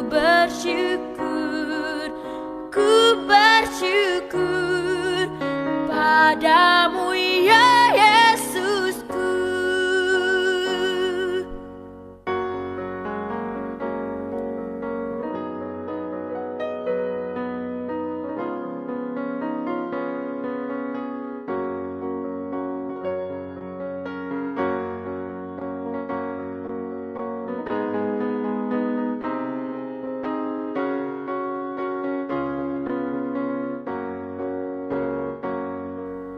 Ku sayang Mama dan Papa, ku cinta Mama dan Papa, tiap hari dibimbingnya dan selalu menemaniku. Jikalau malam pun tiba, ku dibelai dan dimanja, mereka bercerita padaku tentang Yesus yang mengasihiku. Terima kasih ya Tuhanku, Kau berikan Mama dan Papa yang baik. Ku bersyukur padamu ya Yesusku.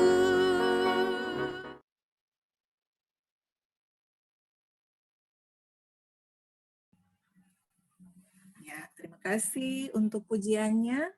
Dan Bapak Ibu sekalian, saat ini kita akan berdoa syukur Dan doa syukur akan dibawakan oleh Ibu Gembala Nurce Tilaar Oro. Kepada Ibu dipersilahkan.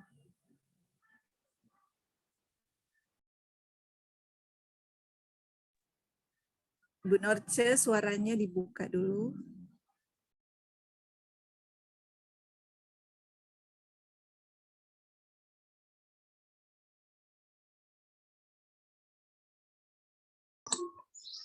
Oke. Ibu Bapak yang dikasihi Tuhan, mari kita berdoa. Allah Bapa yang mengasihi kami bersyukur untuk waktu yang Tuhan berikan buat kami.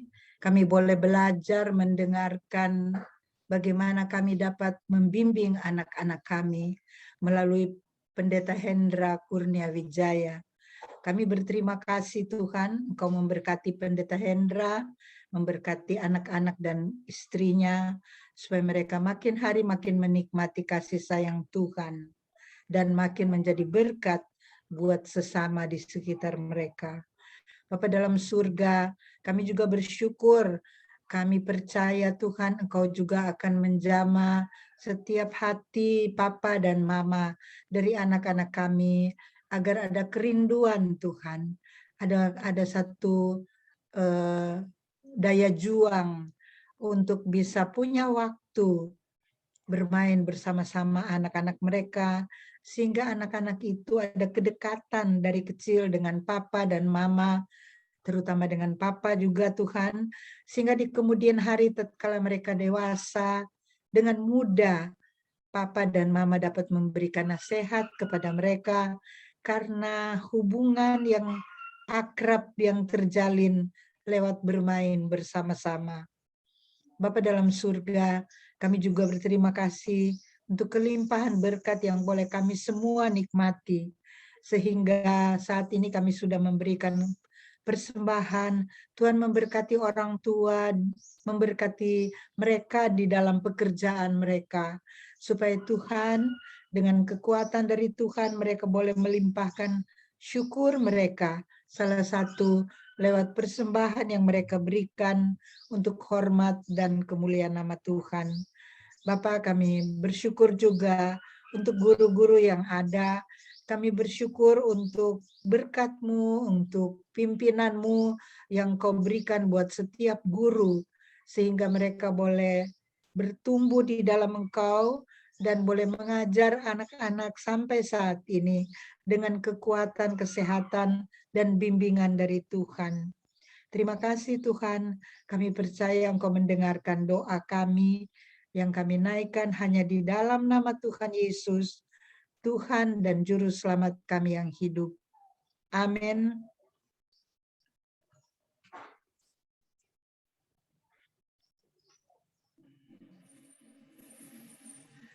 Ya, terima kasih untuk doanya Ibu Nurce. Tuhan Yesus memberkati. Dan Bapak Ibu sekalian, saat ini kita sudah di penghujung acara. Kita akan mendengarkan pengumuman dari kepala sekolah kita, sekaligus dengan ucapan terima kasih yang akan disampaikan oleh Ibu Emilia Dorandi Espak. Kepada Ibu dipersilahkan. Terima kasih Miss Lisa. Bapak Ibu mengucap syukur dan terima kasih buat kehadiran Bapak Ibu orang tua di hari ini. Begitu juga bersyukur, terima kasih banyak buat Pendeta Hendra yang sudah sharing materi hari ini. Sangat menarik ya, buat kita juga boleh belajar bersama-sama. Ternyata tidak salah memilih Pak Hendra, karena saya tahu beliau punya waktu banyak bermain dengan anak-anaknya. Tuhan Yesus memberkati buat Pak Hendra dan juga keluarga. Nah, ini ada sertifikat buat dari panitia untuk Pak Hendra, nanti boleh dikirim langsung ke Japri, ke WA Pak Hendra. Terima kasih. Bapak Ibu, saat ini saya akan memberikan pengumuman untuk kegiatan kita dalam waktu yang dekat. Saya akan men-sharing screen sebentar. Mudah-mudahan tidak lama, karena apa yang akan saya sampaikan sesungguhnya sudah diberikan lewat surat ya. Tunggu saya.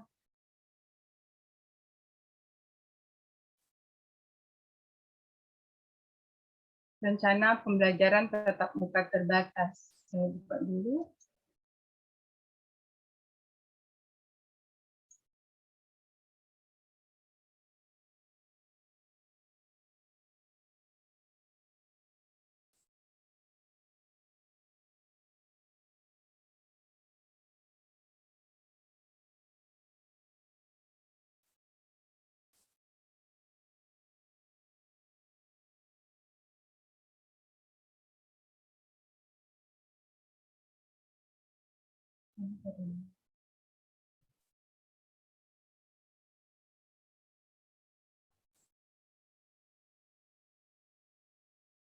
Oke. Rencana pembelajaran tatap muka terbatas KBTK Kristen Ebenezer. Rencananya itu kita akan datang ke sekolah itu tanggal pelaksananya Senin 4 Oktober 2021. Tentu dengan syarat-syarat dan ketentuan yang berlaku. Kemudian pembelajaran tatap muka ini, proses pembelajarannya dilakukan 2 model, tetap ada pembelajaran tatap muka terbatas dengan kapasitas jumlah siswa 50% dari jumlah siswa per kelas, serta pengaturan jarak 1,5 meter, dan sekolah tetap membuka layanan pembelajaran jarak jauh atau PJJ ya. Ada online tetap ada. Kan di TK ada kelas online, ada kelas onsite. Ini jadwalnya yang diberikan waktu lalu, kita tidak berubah dari jadwal yang pernah disampaikan lalu. Senin sampai dengan Kamis, ada sudah tertera jadwalnya di situ untuk kelas onsite, kelas A1, B1 dibagi dua sesi. Kemudian ini jadwal jamnya ini Bapak Ibu bisa lihat. Tetapi di hari Jumat semua kegiatan itu online ya. Kemudian untuk kelas online itu tetap diberikan kesempatan juga untuk bisa datang ke sekolah sesuai dengan persetujuan dari orang tua. Sudah ada jadwalnya, hari Senin untuk TKB 6, hari Selasa B5, hari Rabu A2, terus KB hari Kamis di siang hari. Karena di waktu sebelumnya ada dipakai oleh kelas yang lain ya. Ini perilaku wajib di sekolah, menggunakan masker 2 lapis, bagian dalam masker sekali pakai, masker atau masker bedak yang menutupi hidung, mulut sampai dagu, dan bagian luar masker kain. Cuci tangan, kemudian menjaga jarak, menerapkan etika batuk atau bersin. Kemudian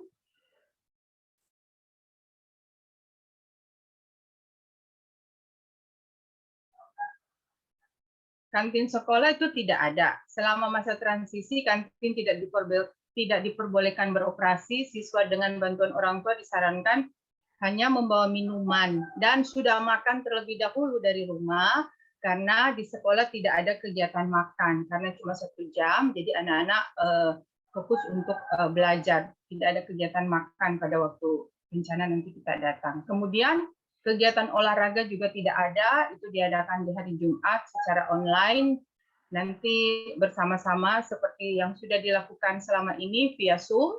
Nah, itu akan dilakukan bersama di hari Jumat untuk olahraga.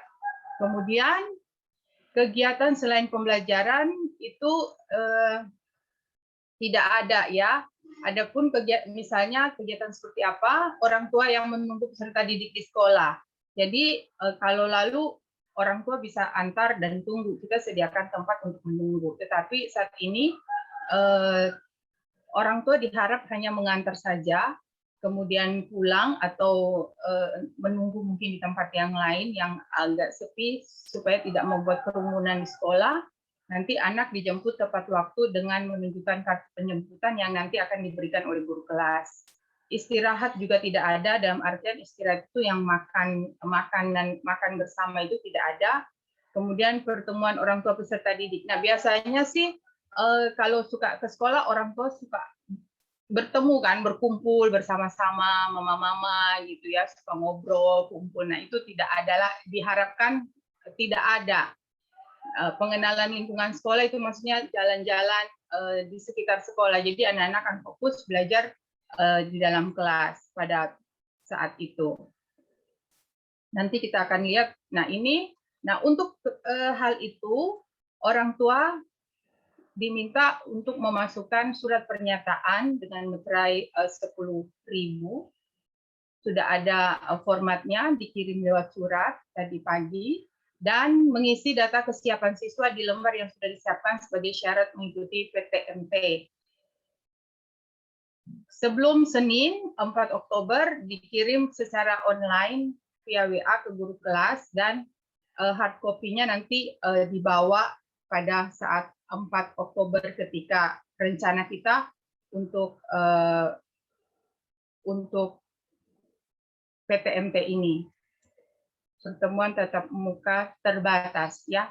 Itu sudah ada disampaikan tadi di surat oleh Ibu Nata di grup. Jadi Bapak Ibu boleh pelajari lebih lanjut, dan hari Senin minggu depan sesuai jadwal yang ada di kalender akademis kita. Sebentar saya share.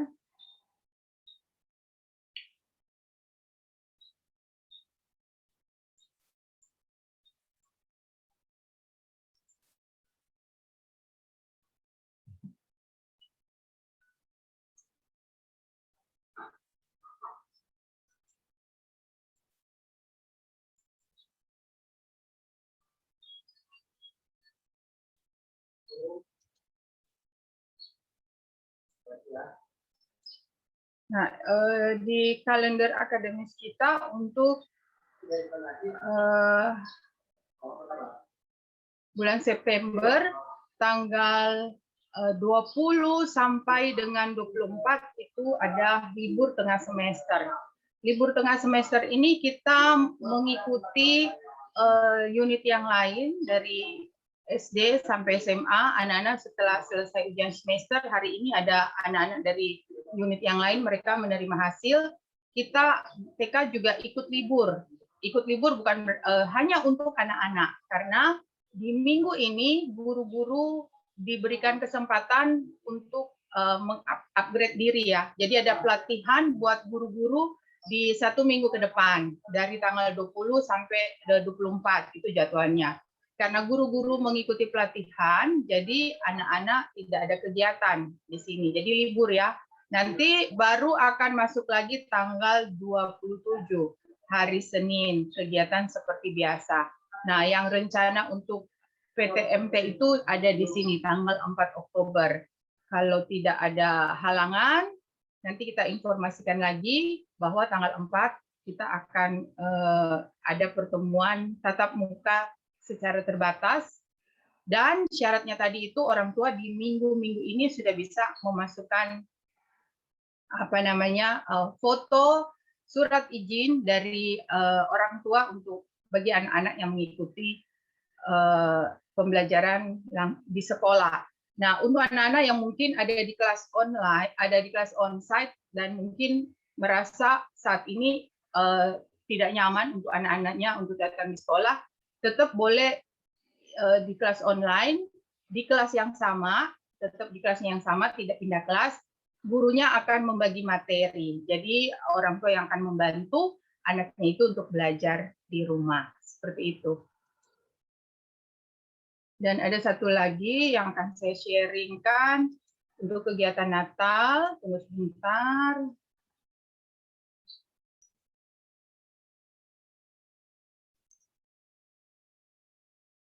Saya akan mensosialisasikan kegiatan Natal yang sebentar lagi kita akan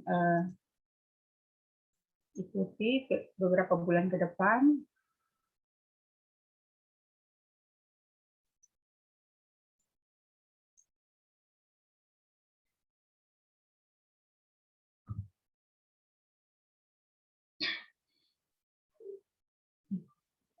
Ini menuju 53 tahun Yayasan Ebenezer.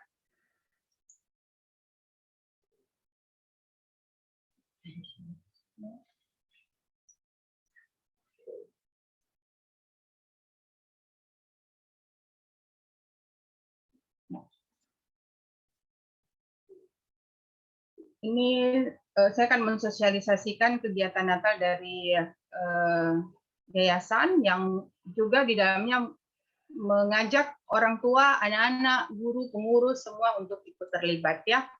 Kegiatan tema Natal dan HUT Yayasan Ebenezer tahun ini Go Like Your Word.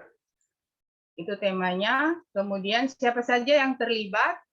Pengurus yayasan, pimpinan dan pegawai kantor pusat, pimpinan dan pegawai unit TK sampai STIE, guru dan dosen TK STIE, seluruh siswa dan mahasiswa. Siswa wajib didampingi orang tua atau wali. Apa kegiatannya? Kita lihat. Tujuannya dari proyek Natal Go Like Your Word. 1. Mensyukuri anugerah Tuhan Yesus bagi pribadi maupun yayasan pendidikan Ebenezer. Kedua, menghidupi visi misi Yayasan Ebenezer Manado. Ketiga, teladan orang tua untuk mengajar anak peduli kepada sesama. Keempat, petunjuk pelaksanaan proyek Natal Go Like Your Word. 1. Tentukan sasaran kepada siapa kita akan memberikan berkat kasih. Jadi pada saat Natal, anak-anak, orang tua, dan semua warga Yayasan Ebenezer akan diajak untuk berbagi kasih pada intinya ya. Jadi pertama sebelum kita akan berbagi kasih itu kita berpikir siapa kira-kira yang bisa kita tujukan kasih atau berbagi berkat, berbagi kasih dengan orang tersebut ya. Minimal 1 orang atau 1 keluarga. Tidak ada batas maksimal, sehingga jika ada yang terbeban untuk memberikan kepada lebih dari 1 orang, dipersilakan. Kedua, bagi pengurus yayasan, pimpinan, guru, dan pegawai, proyek ini dapat dilakukan secara individu atau bersama pasangan atau rekan kerja. Maksimal 1 tim adalah 2 orang untuk menghindari kerumunan di masa pandemi.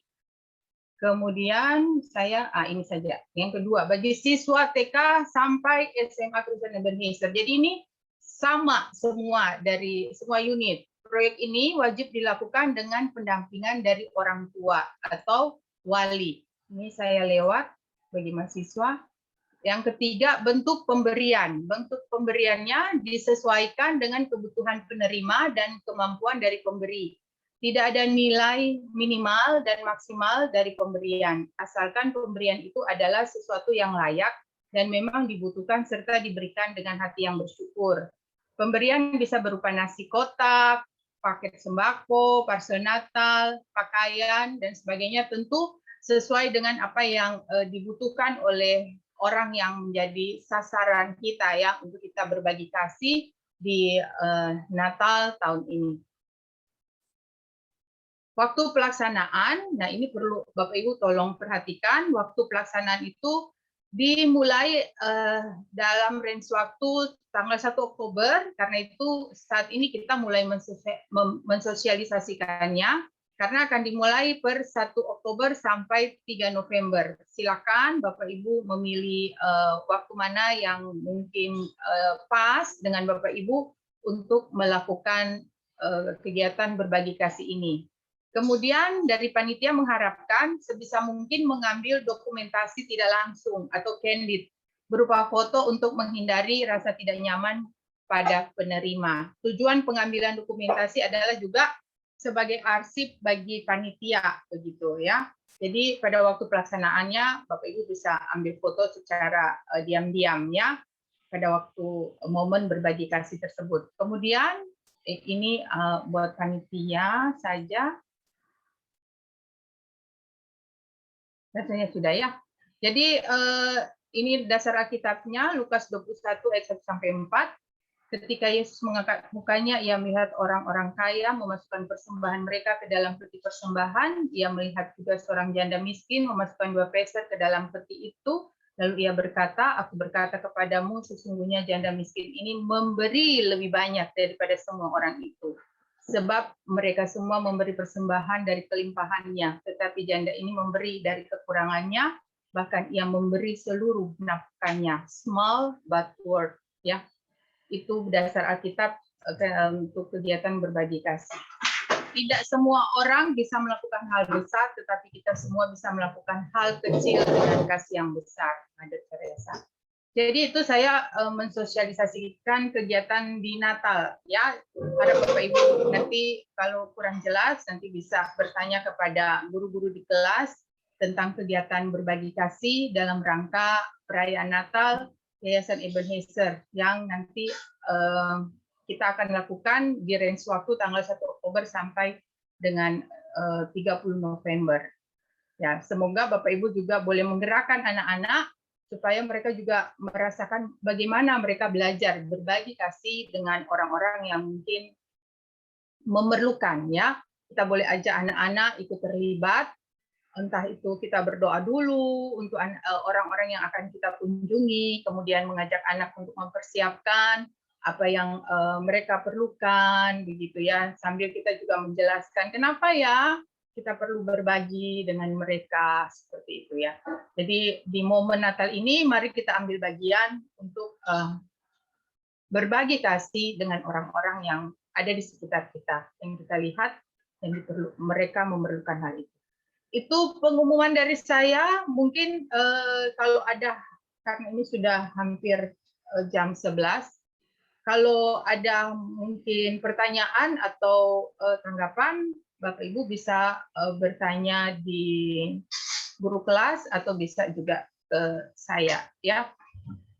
Oke, sekian dari saya. Karena sudah ada surat yang diberikan. Jadi kalau masih belum jelas dari surat itu, Bapak Ibu boleh langsung japri ke saya juga. Terima kasih, Miss Lisa. Oke, terima kasih Ibu Emilia Doranggi yang sudah menyampaikan ucapan terima kasih, sekaligus juga pengumuman bagi kita sekalian. Dan kepada orang tua diingatkan kembali untuk kiranya bisa mengisi form evaluasi kegiatan parenting group kita saat ini. Ada yang sudah share lewat chat, dan mungkin ada yang sudah di-share lewat grup kelas masing-masing. Silakan bagi para orang tua untuk dapat mengisi form yang ada tersebut. Dan kegiatan kita saat ini sudah selesai, namun sebelumnya kita akan foto bersama. Jadi diharapkan kepada semua orang tua yang hadir saat ini untuk kiranya membuka kameranya, yang bisa dibuka kameranya dipersilahkan, dan kita akan foto bersama. Silakan dengan gayanya masing-masing, boleh atur gaya. Oke, kalau ada yang dengan anaknya mungkin hadir, boleh sama-sama.